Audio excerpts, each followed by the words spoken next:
Look, I have been a security coordinator for the Galactic Assembly for 23 cycles now, and I thought I had seen everything. Everything. Giant phosphorescent death worms from Kelmar 6, armor-plated carnivores from the Thurian wastes, even those flying acid spitters from the Outer Reach colonies. But nothing, and I mean absolutely nothing, prepared me for what the humans brought to the Alpha Summit. My name is Vorn, by the way. Vorn Kelix. Just your average Threxian trying to make a living keeping delegates from accidentally or intentionally killing each other during diplomatic functions. Usually that meant stunning some drunk Bulgarian ambassador or breaking up fights between rival colony representatives. Standard stuff. Boring, even. But the Alpha Summit? That was different. See, every 50 cycles, the Assembly holds this event. Each member species brings a specimen of their homeworld's apex predator, their ultimate hunter, their top of the food chain nightmare. It is supposed to be this big display of strength, heritage, evolutionary pride. All that nonsense. The creatures are kept in containment fields, studied, compared. Scientists lose their minds over the data. Politicians posture and preen. You know how it goes. This cycle, my job was simple. Make sure nothing escaped. Make sure nobody died. Collect my paycheck and go home to my 17th floor apartment where I could pretend the universe made sense. Simple, right? Wrong? Wrong. So there I was, standing in docking bay 12 of the Assembly's primary station, checking my data pad for the millionth time. 73 species confirmed. 73 apex predators incoming. And security teams positioned at every access point. Containment fields tested and retested. Medical teams on standby. Everything by the book. The first arrivals went exactly as expected. The Krell brought a massive thing they called a bone crusher, all scales and teeth and way too many eyes. Took 6 of us to guide its containment unit to the exhibition hall. The Yulani showed up with some sort of tentacled horror from their ocean depths that made half my security team turn green. Even my third stomach got a little queasy, and I have seen some stuff. Then came the Dravek. Oh, the Dravek. They were so proud of themselves. Ambassador Kryn, this tall, silvery Dravek with too much confidence and not enough common sense, strutted into the bay like he owned the place. Behind him, 4 handlers guided a massive hovering containment unit. Inside was the biggest predator cat I had ever seen. Red and black fur, 6 legs, claws the size of my forearm. The thing was the size of a personal transport shuttle. Behold, Kryn announced to anyone within earshot, which was basically everyone because he would not shut up, the Dravek Shadow Stalker. Apex predator of the Crimson Highlands, undefeated in combat, capable of taking down prey 15 times its size. Fear incarnate. Yeah, I had heard it all before. Every species thought theirs was the scariest, the deadliest, the most impressive. It got old fast. I checked off the Dravek on my list and moved on. By the time we hit species number 47, I was running on stim packs and caffeine substitute. My feet hurt. My head hurt. Everything hurt. But we were making progress. No incidents, no escapes, no deaths. Then the human shuttle arrived. Now, I had met humans before. Relatively new to the Assembly, only joined about 8 cycles ago. Strange species. Adaptable. Weirdly cheerful given how horrifying their homeworld apparently was. Death world, the xenobiologists called it. Extreme weather, natural disasters, diseases, predators everywhere. How they survived to develop space travel, nobody quite understood. But they were friendly enough. A bit too friendly, honestly. Always smiling, always making jokes at inappropriate times, always acting like mortal danger was just another day at the office. The shuttle door opened, and out walked 2 humans.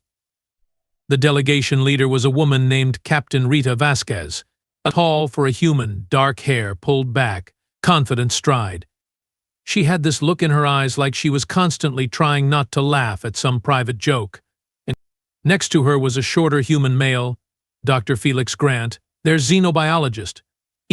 He wore these optical correctors on his face, glasses I think they called them. He was carrying something. A small, enclosed transport carrier, not a hovering containment unit like everyone else, not a magnetically sealed cage, just a simple box with a mesh door. I blinked all three of my eyes. "Captain Vasquez," I said, checking my datapad. "Welcome to the Alpha Summit. I see you have brought your species' apex predator specimen?" "Absolutely," Rita said, grinning. "We are very excited to participate."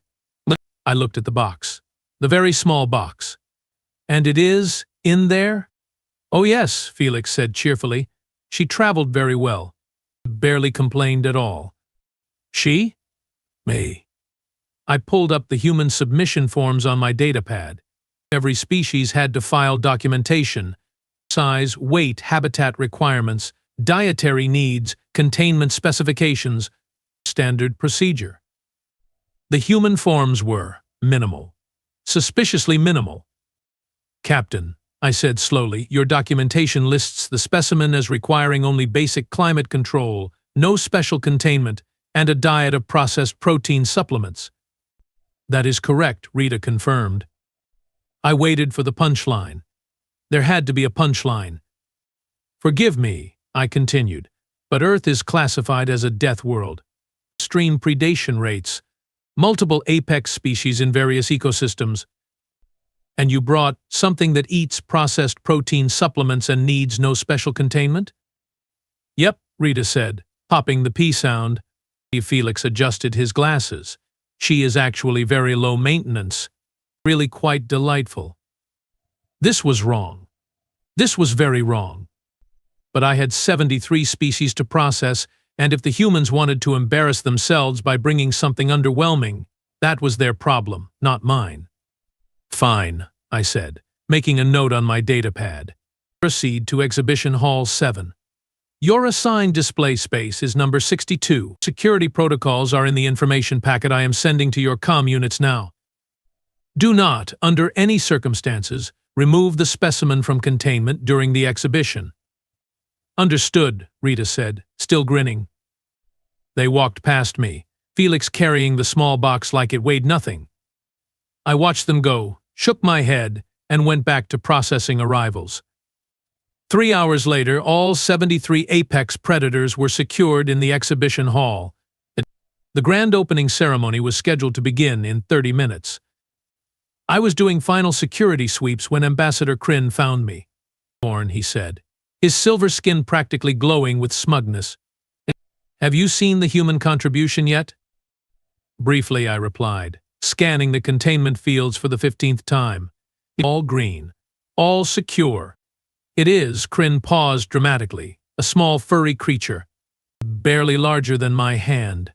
It has been sleeping for the past hour." I stopped scanning. "Sleeping?"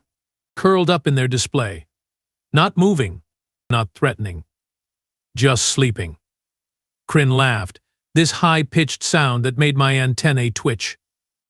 "The humans brought a pet to an apex predator exhibition. This will be the talk of the assembly for cycles." Great. Just great. Exactly the kind of drama I did not need. "As long as it stays contained, I do not care," I said firmly. Kryn smirked and walked away, probably to go spread the gossip to everyone else. I finished my sweep and headed to the exhibition hall. Might as well see this disaster for myself. The hall was massive, curved ceiling stretching high above, walls lined with viewing platforms and scientific equipment. Each species had their own display space, containment fields glowing in various colors depending on the specifications. The air hummed with energy fields, climate controls, and the distant sounds of 73 different apex predators doing their apex predator things. Some were pacing. Some were roaring. Some were doing that creepy staring thing that predators do. The bone crusher from Krell was attempting to break its containment field for the 4th time. Standard stuff. I made my way through the growing crowd of delegates, scientists, and observers until I reached display 62. And there it was. The human apex predator. curled up on a cushioned platform, sleeping peacefully. It was small, really small, maybe 4 kilograms if that, covered in orange and white fur. 4 legs, 1 tail, 2 pointed ears. It had its eyes closed, paws tucked under its body, and it was making this weird rumbling sound. I just stared. Dr. Felix Grant was standing next to the display, making notes on a data pad. He looked up and smiled when he saw me. "Ah, Security Coordinator Vorn," he said pleasantly. "Come to meet Mittens?" "Mittens," I repeated flatly. "Yes, that is her name. Mittens." I looked at the creature. Back at Felix. Back at the creature. "Dr. Grant," I said carefully, "this is your apex predator?" "Well, she is technically an apex predator in the context of her specific ecological niche," Felix explained, like that clarified anything. Catus. Domestic cat. 12,000 years of evolution alongside humans. Extremely efficient hunter within her weight class. Excellent reflexes. Night vision, retractable claws, specialized teeth for severing prey spinal columns. "It is asleep," I pointed out. "Cats sleep an average of 16 hours per day," Felix said cheerfully. "Energy conservation. Classic predator behavior." This could not be happening. This could not actually be happening. "Dr. Grant," I said, keeping my voice level, "every other species brought something that could kill a fully grown adult of their species. With fangs, claws, venom, crushing jaws. The Krell bone crusher could probably eat this Mittens in one bite." "Oh, almost certainly," Felix agreed. "The bone crusher outweighs her by about 800 kilograms. So you understand my confusion." Felix smiled. "Tell me, Coordinator, what makes an apex predator?" I did not have time for philosophy. The ability to kill anything in its environment without being killed itself. "Exactly," Felix said. "Mittens has no natural predators in her ecological niche. She can catch and kill prey, defend territory, and survive independently. By definition, apex predator, her ecological niche being what exactly? Human habitation zones, apartment buildings mostly." I felt a headache forming right between my primary and secondary eyes. "You brought a house pet to an apex predator summit," I said. "We brought our most successful widespread predator," Felix corrected.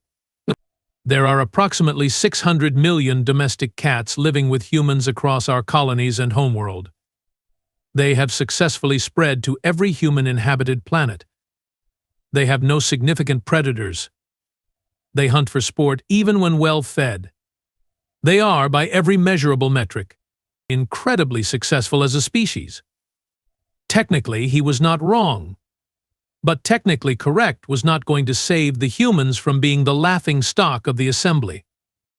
"The other delegates are already talking," I warned him.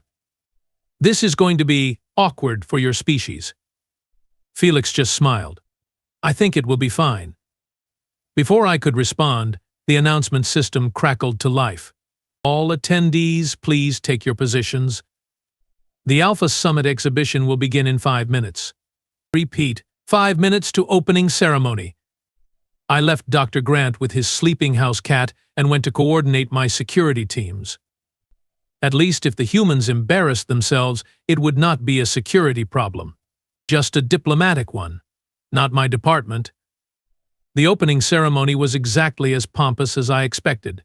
Assembly Director Thane, a Vorian with more tentacles than sense, gave a long speech about evolutionary diversity and the strength of predatory adaptation. Scientists presented preliminary findings. Delegates preened and boasted about their respective contributions. And through it all, Mittens slept.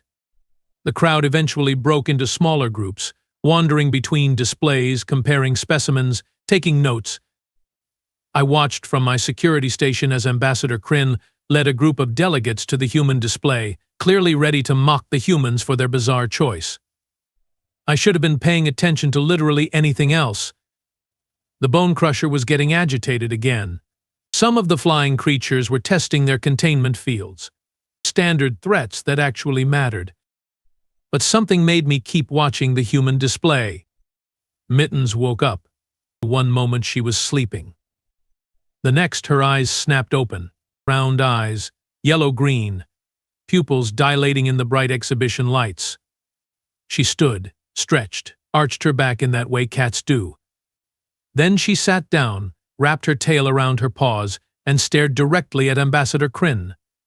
Kryn laughed. "Look at this fearsome predator. Truly we should all tremble." The other delegates joined in the mockery. Even some of my security team were chuckling. Mittens did not move, did not blink, just stared, and kept staring.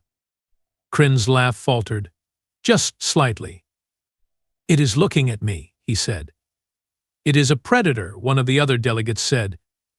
"They look at things." But Mittens was not just looking, she was focused, locked on. The kind of stare that predators give prey right before they pounce. Except she was 4 kilograms and Kryn was a fully grown Dravek ambassador surrounded by a reinforced containment field. Kryn shifted uncomfortably. "Make it stop." "Stop what?" Dr. Felix asked innocently, looking at me. "She is just observing. Cats are curious." Mittens' tail started twitching. Small movements, back and forth. The rumbling sound stopped. Every predator in the exhibition hall suddenly went quiet. All of them, simultaneously. I felt the fur on the back of my neck stand up, which was concerning because I do not have fur. The bone crusher stopped trying to break containment. The flying acid spitters stopped screeching. The Dravek shadow stalker, the massive 6-legged nightmare that had been pacing aggressively for hours, froze mid-step. 73 apex predators. All silent, all still, all looking at display 62, at Mittens. I said into my comm unit, "Is anyone else seeing this?" Confirmed, one of my team responded. "All specimens exhibiting. I do not know what to call this. Awareness? They are all focused on the human display." Dr. Felix noticed too. He was making rapid notes on his datapad, looking absolutely delighted. Captain Rita appeared next to me at the security station. "So," she said casually, "how is the exhibition going?" Every predator in this hall just simultaneously stopped what they were doing to stare at your cat, I said flatly. "Ah," Rita said. "Interesting." "Interesting? That is all you have to say?" "Interesting. Well, we did warn you in the documentation. Cats are highly successful predators. Your documentation said she eats processed protein supplements. If she does not mean she is not still a predator." At the human display, Mittens stood up again, took 2 steps forward, closer to the containment field, closer to Ambassador Kryn. Kryn took a step back. The Dravik shadow stalker, all 600 kilograms of it, made a sound I had never heard before. Low, uncertain, almost like. "Did that thing just whimper?" someone asked. The bone crusher backed into the far corner of its containment unit. Mittens sat down again, eyes never leaving Kryn. Her tail continued twitching. Her pupils were fully dilated now, dark circles with just a thin ring of yellow-green around the edges. "Dr. Grant," I called across the hall. "What is she doing?" "Hunting behavior," Felix called back, still making notes. "She has identified something she considers prey and is preparing to engage. She is 4 kilograms. Kryn is 60 times her size." "Cats do not care about size," Felix explained. "They assess prey based on movement patterns, vulnerability, and instinct. Apparently, she has decided Ambassador Kryn is prey." Kryn made an undignified sound. "I am not prey. I am a Dravek ambassador. This is ridiculous." Mittens' haunches shifted. Her weight redistributed. Any predator would recognize the stance. She was preparing to pounce. "She cannot get through the containment field," I said, mostly to reassure myself. "Oh, definitely not," Felix agreed. "Field is rated for specimens up to 2,000 kilograms of force. She can apply maybe 20 kilograms at most. She is perfectly contained." Mittens pounced, or tried to. She launched herself at the containment field, paws extended, claws out. She hit the energy barrier and bounced off, landing on her feet back on the platform. Completely unhurt, completely unfazed, she sat back down, resumed staring, tail twitching. Kryn was now backing away from the display entirely. Keep that thing away from me. She is in containment, Rita pointed out. Perfectly safe. Then why do I feel like I am being hunted? Because you are, Felix said helpfully. She has marked you as prey. She will not stop until she either catches you or something more interesting comes along. Mittens pounced at the field again, and again, and again, each time bouncing off, each time landing perfectly, each time immediately resetting to try again. Relentless, tireless, absolutely determined. And every other predator in the hall was still watching, still silent, like they recognized something the rest of us did not. Ambassador Kryn fled the exhibition hall entirely. The delegates erupted into chaos. Everyone talking at once, arguing, demanding explanations. My security teams were struggling to maintain order. And Mittens, satisfied that her prey had retreated, simply laid back down on her cushioned platform, curled up, and went back to sleep, like nothing had happened. Dr. Felix looked absolutely thrilled. Captain Rita was trying very hard not to laugh. I just stood there, datapad hanging loosely in my hand, trying to process what I had just witnessed. A 4-kilogram Housecat had just intimidated every apex predator in the Galactic Assembly, including creatures that could crush tanks, dissolve metal, and hunt in dimensions I could not even perceive. And she did it while napping between attempts. Captain Vasquez, I said slowly. Yes, Coordinator? What exactly have you brought to my station? Rita finally let herself smile. Like we said, our apex predator. The exhibition was supposed to run for 3 more days. Displays, scientific presentations, comparative analyses, all very organized and professional.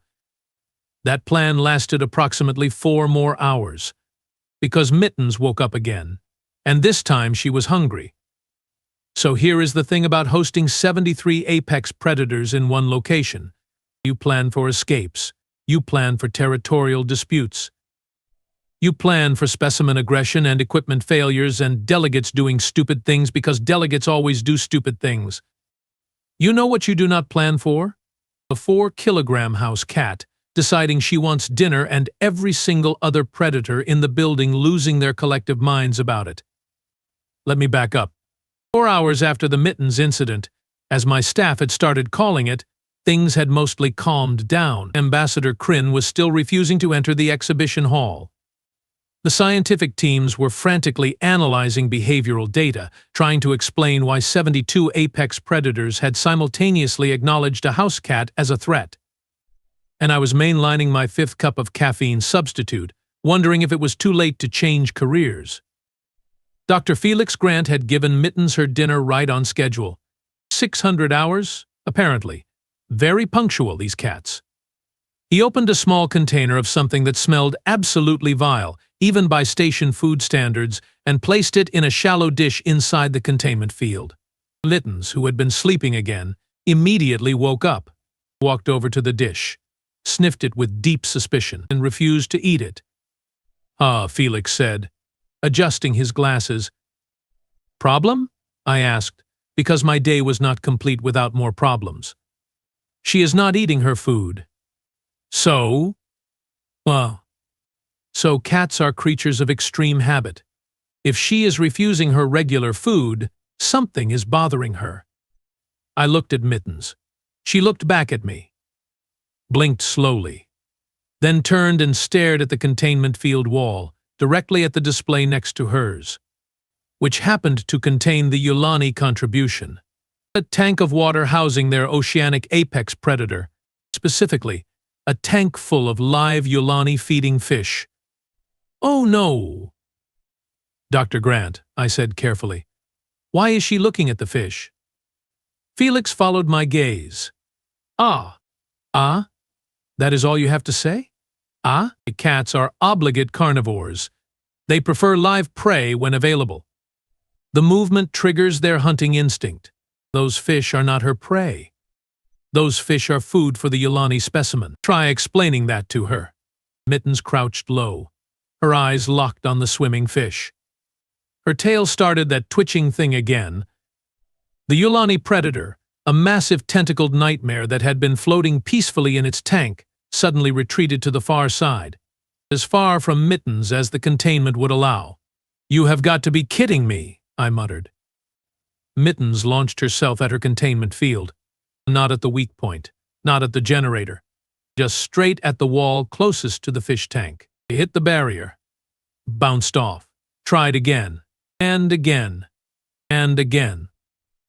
"Yen. She cannot get through," I said, checking my data pad. Field integrity at 98%, completely stable. The containment is rated for specimens 50 times her mass. "Correct," Felix agreed. "So we are fine." "Probably." "Probably?" "Well, there is an interesting thing about cats," Felix said, in that tone that meant I was about to learn something I did not want to know. "They are incredibly persistent.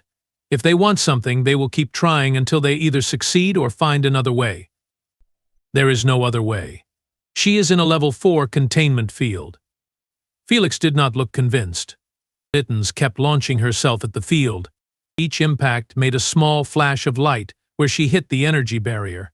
Small, insignificant, totally harmless. Except, my data pad chirped. "Field integrity, 97%. I stared at the screen. "That is impossible," I said. "She cannot damage the field. The mathematics do not work." Another impact. Another flash. "Field integrity, 96%. "Dr. Grant," I said slowly, "how is she doing this?" Felix was making rapid notes, looking fascinated rather than concerned, which was the wrong reaction entirely. Kinetic energy distribution. She is hitting the exact same spot every time. Perfect accuracy. Each impact creates a microscopic stress point. Over multiple attempts, those stress points accumulate. You are telling me she is breaking through a level 4 containment field through sheer stubbornness? Essentially, yes, 95%. I hit my comm unit. All security teams converge on display 62. Possible containment breach in progress. Coordinator, one of my team responded. The breach alarm has not triggered. Because the field is degrading, not failing. Get here now. 94%. Mittens did not slow down, did not tire. He just kept hitting that same spot, over and over, with the precision of a military targeting system. The Yulani predator was now making distressed sounds. Loud, warbling noises that echoed through the exhibition hall. Other specimens were getting agitated. The bone crusher started ramming its own containment field, but randomly, without purpose. Not like Mittens. Nothing like Mittens. My security teams arrived, armed with containment poles and emergency field generators. "What do you need, Coordinator?" "Stand by. If that field drops below 80%, we activate backup containment immediately." 93%. A crowd was gathering. Delegates, scientists, station personnel. Everyone staring at the small orange and white cat, repeatedly throwing herself at an energy field to get to some fish. Captain Rita appeared next to me again. Because apparently she had nothing better to do than watch her species embarrass itself. "Your cat is trying to break containment," I said. "So I see. This does not concern you?" "Mittens is very determined," Rita said. Like that explained everything. Once she decides she wants something, she does not give up. 92%. "We will have to activate backup containment," I warned. "It will be less comfortable for her. Smaller space. No cushioned platform. She will survive." 91%. The degradation was accelerating now, each impact doing more damage than the last. The stress points Felix mentioned were spreading, creating weak zones in the field matrix. Mittens was winning. Against technology designed to hold creatures that could bench press small spacecraft, a Housecat was winning. Backup containment ready, my team leader reported. On my mark, I said, watching the percentage drop. 90%, and we activate. 89%. 88. 87. The field flickered. Mittens noticed. Oh, she definitely noticed. Her pupils dilated even further. Her haunches shifted. She was preparing for something. 86. Now, I shouted. My team activated the backup field generator.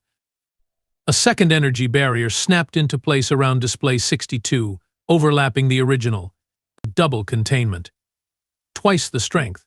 The Mittens hit it anyway. The backup field held. 99% integrity. Completely stable. Mittens tried again. Still 99%. She sat down, stared at the field, then at the fish tank, then back at the field. I swear I could see her tiny brain calculating angles and probabilities. Then she did something that made my blood run cold. She meowed, not loud, not aggressive, just a small, plaintive sound. The kind of sound that said, "I am small and helpless and surely you will help me." And every human in the exhibition hall immediately turned to look. "Oh no," Rita said. "Oh no?" I repeated. "What do you mean, oh no?" "She is contained. We have double fields. There is no oh no." "Coordinator," Felix said quietly, "you have just activated every human's protective instinct." "That meow? That is weaponized cuteness. It is how cats have survived alongside humans for 12,000 years. Sure enough, 3 human delegates were already approaching the display, looking concerned, looking sympathetic.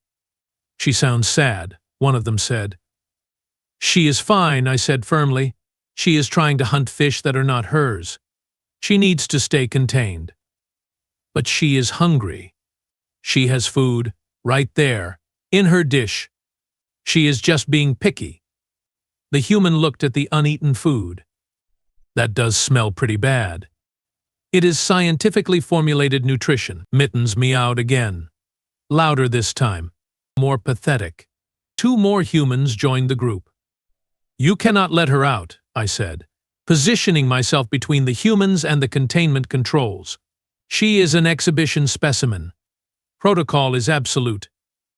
"We are not going to let her out," one of the humans said. "We just think she needs better food." "She has food. She has gross food. Cats are obligate carnivores. They need fresh protein." Dr. Felix was nodding along. "It is true. Processed supplements are adequate, but fresh prey is optimal for feline health and psychological well-being." I looked at him. Looked at the growing crowd of humans. Looked at Mittens, who was now doing this thing where she pressed her face against the containment field and looked as pathetic as physically possible. This was a setup. This was absolutely a setup. "Fine," I said. "Fine. We will get her better food. But she stays contained. Agreed?" The humans nodded. I sent one of my security team to the station commissary. 20 minutes later, they returned with fresh protein. Actual meat. Unprocessed. Felix took the container, opened the containment field access port, and placed the new food dish inside. Then sealed it again before I could have a heart attack about breach protocols. Mittens walked over to the new dish, sniffed it, took a delicate bite, and started eating. The humans cheered. I wanted to quit my job. But here is where things got really weird. And by weird I mean terrifying. While Mittens was eating, the other predators were still watching her. Still silent, still focused. But now they were doing something else. They were moving. Not pacing, not random movement.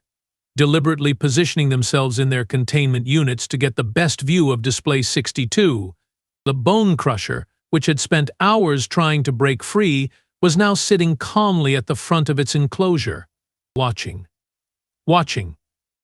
The Dravek shadow stalker was lying down, head on its massive paws, watching.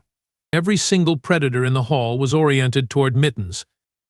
"Dr. Grant," I said, "why are they still doing this?" Felix looked up from his notes. "Doing what?" "Watching her. She is just eating. There is no threat, no hunting behavior. She is just having dinner." "Ah," Felix said. "Well, that is the thing about apex predators. They recognize each other, not by size, not by strength, by behavior, by presence. The other predators know what she is. She is a Housecat. She is a perfectly evolved killing machine that has been refined through thousands of generations to be the ultimate ambush predator in her weight class," Felix corrected. "The other predators are not afraid of her size. They are responding to what she represents, which is efficiency, focus, relentlessness.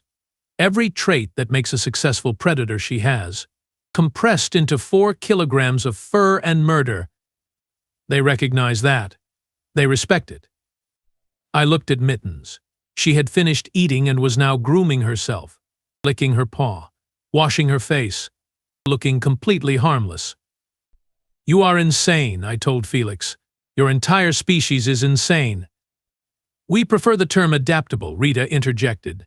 Mittens finished grooming and, apparently satisfied, curled up for another nap. The other predators finally relaxed, started moving normally again. The bone crusher went back to trying to break things. The shadow stalker resumed pacing. The background noise returned to normal levels. Crisis over. Or so I thought. Because 2 hours later, during the scheduled scientific presentation, everything went wrong at once. The Krell delegation was presenting findings about their bone crusher when the station's environmental alarms started blaring. "Attention all personnel," the automated system announced. "Containment breach detected. Level 4 containment breach detected. All personnel evacuate to safe zones immediately." My data pad exploded with alerts. Multiple fields failing. It's not degrading. Failing. Catastrophic system collapse. But not display 62. Every other containment field in the exhibition hall was dropping. Every single one except the human display. 72 apex predators, about to be loose, in a confined space, with approximately 200 sentient beings. Locked down the hall. I shouted into my comm. "Emergency bulkheads now." The massive security doors started closing, sealing the exhibition hall. We had maybe 30 seconds before the fields failed completely. "Everyone to the safe zone." I directed the crowd. There was a reinforced observation deck designed exactly for this scenario. Thick armor plating. Independent life support. It could hold everyone if we hurried. The delegates panicked. Because of course they did. Everyone rushing for the safe zone, pushing, shoving. My security teams were trying to maintain order, but it was chaos. The containment fields flickered, sparked, started failing in sequence. 20 seconds. The bone crusher broke free first. 600 kilograms of scaled nightmare, roaring, smashing equipment. The Yulani Predator's tank shattered, water and tentacles everywhere. 15 seconds. Flying creatures from 3 different worlds took to the air, screeching. The shadow stalker emerged from its failing field. All 6 legs, all those claws. It's 10 seconds. I grabbed Dr. Felix and Captain Rita. "Move, now." We ran for the safe zone. Behind us, 72 apex predators were loose and very, very angry about being caged. 5 seconds. We made it through the safe zone door. My team slammed it shut, locked it, triple sealed it. Through the reinforced viewing window, we watched the exhibition hall descend into absolute chaos. Predators fighting, hunting, establishing territory. It was every xenobiologist's nightmare and every security coordinator's worst day. Head count. I ordered. "Is everyone accounted for?" My team started checking. Delegates, scientists, station personnel, everyone present. Except, "Where is Ambassador Kryn?" someone asked. I scanned the safe zone. No Kryn. I checked the security feeds, and there he was, on the far side of the exhibition hall, separated from us when the panic started, frozen in place as apex predators circled around him. "Oh, this is bad," I said. "This is very bad." The bone crusher spotted him, roared, started charging. Kryn screamed. And then something orange and white shot across the floor. Mittens. Her containment field was still active, still stable. But the access port was open. The same access port Felix had used to give her fresh food. She had waited, watched, and when everyone was distracted, she had squeezed through the small opening. Now she was loose, running full speed at a 600-kilogram death machine that was about to eat a Dravek ambassador. "Is she insane?" I shouted. "She is protecting her territory," Felix said, nose practically pressed against the viewing window. Kryn ran from her earlier. She marked him as prey. "That means he is hers." "Hers?" "Cats are very possessive." Mittens hit the bone crusher at full speed, 4 kilograms of fury. Climbed straight up its scaled hide, reached its head, and started doing what cats do best. Murder. Claws out, teeth bared. Absolutely relentless. The bone crusher tried to shake her off, tried to bite her. Could not reach her. She was too small, too fast, too agile.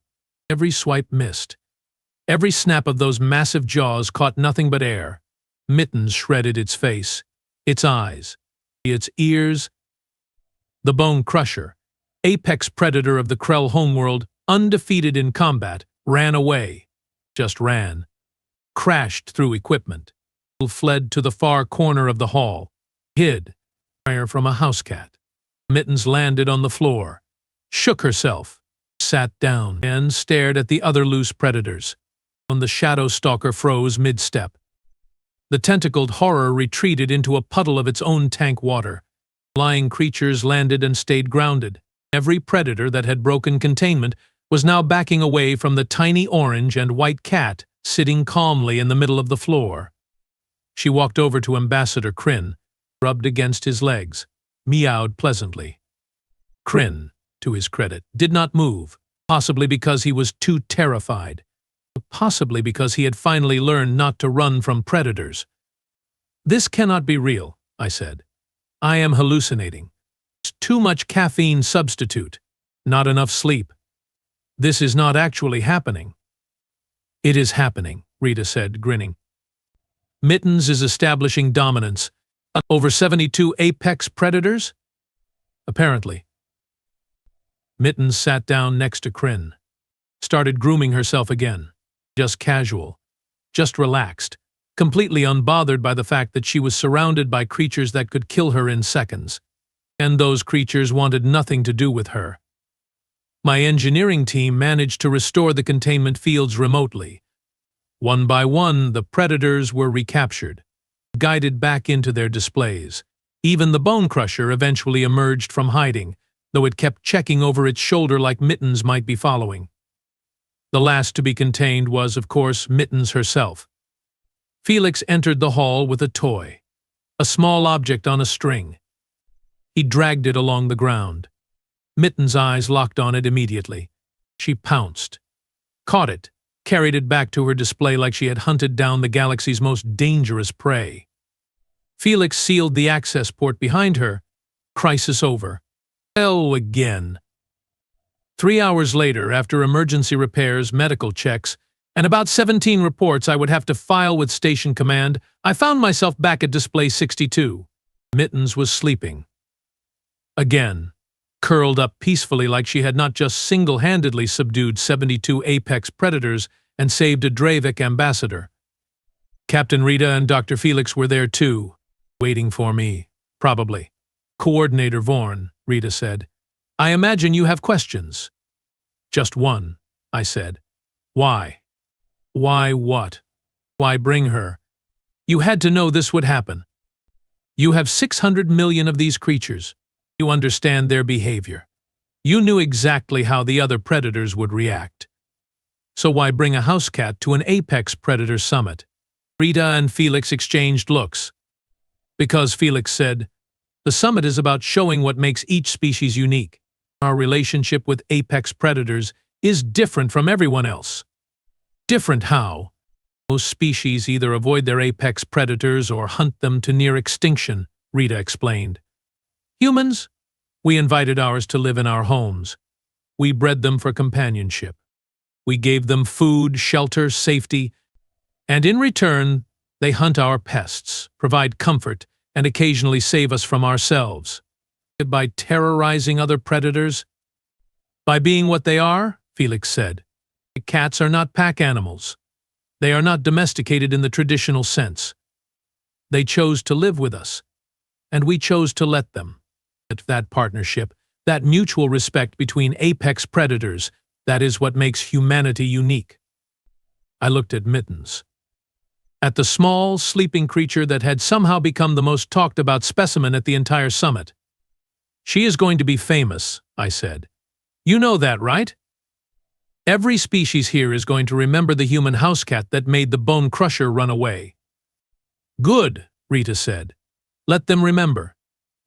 Let them remember that humans do not conquer apex predators. We befriend them. We live with them.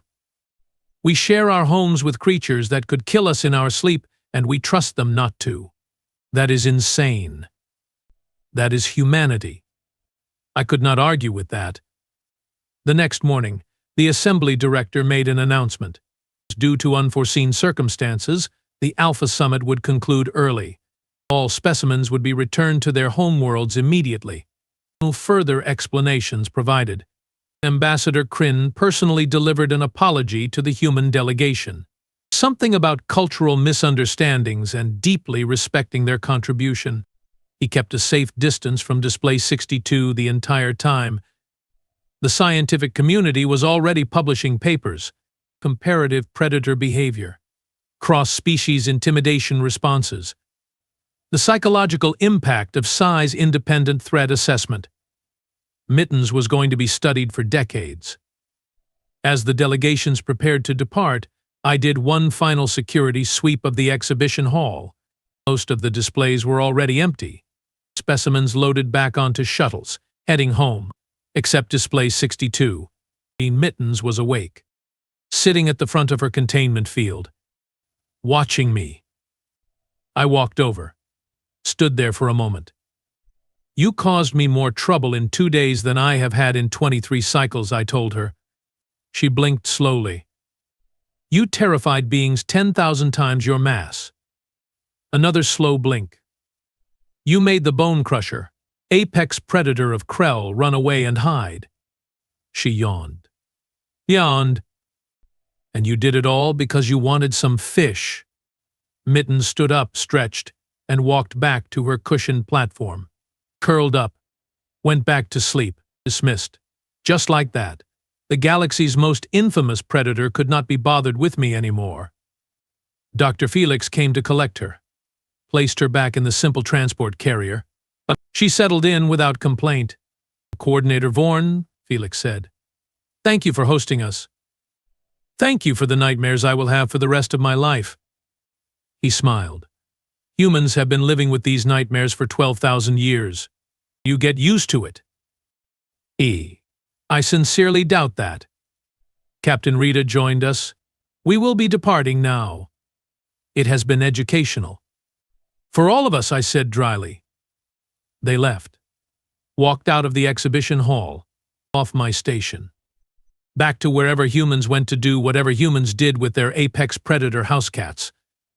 I stood there alone in the empty hall, thought about filing my reports, thought about the repairs needed, thought about explaining to Station Command how a 4-kilogram housecat had caused the most significant containment breach in assembly history. Then I thought about 72 apex predators, the deadliest creatures from 72 worlds, all backing away from Mittens, all recognizing something in her that transcended size, strength, or logical threat assessment. And I thought about humans. Strange, adaptable, absolutely insane humans who looked at apex predators and decided they wanted them as roommates. My comm unit chirped. Station Command. requesting immediate report on the summit incidents. I sighed, pulled up my datapad, started typing. Subject: Alpha Summit Incident Report. Summary: humans brought a Housecat. Everything went exactly how you would expect. Attached files, behavioral data, containment breach logs, medical reports, and approximately 6,000 video clips of a 4-kilogram predator establishing dominance over the galaxy's most dangerous creatures. Recommendation: never doubt humans again, especially when they bring pets. I hit send. Then I went home, poured myself something strong, and considered getting a cat. Because if you cannot beat them, you might as well join them, and humanity has apparently figured out the secret to living with apex predators. You just give them a cushioned platform, some decent food, and respect the fact that despite their size, they are absolutely unquestionably in charge.